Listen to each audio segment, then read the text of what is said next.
Nick, didn't we just do a video showing the fluorescence of these of this chemical?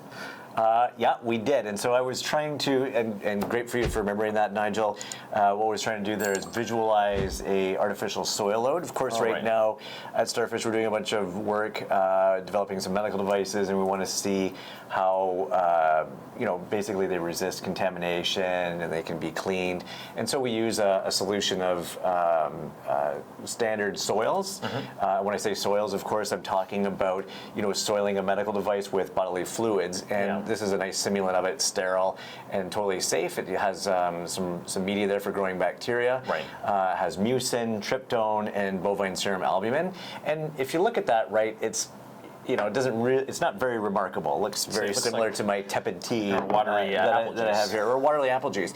And so in order to properly visualize this and quantify how efficient the device is at resisting soil load, or in the case of what we're trying to do, clean off these different soil loads, you need to pair that soil with something that we're able to visualize it. Yeah.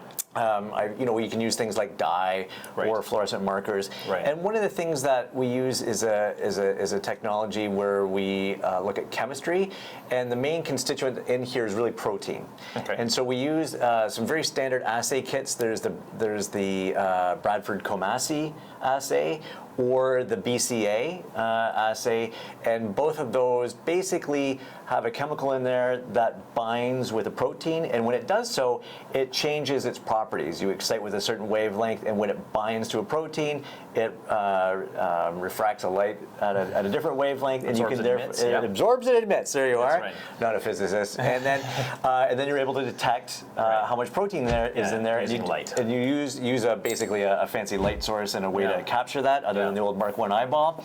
And if you run that against a standard curve, you can precisely quantify how much protein was on that device, how much it resisted it, or how well you're able to clean it. Very nice. Good. Well, it's good to have those options, and excellent always to see where you're at when you need to get those soils on and off your device. Absolutely. Yeah. Cool. Absolutely. Very interesting.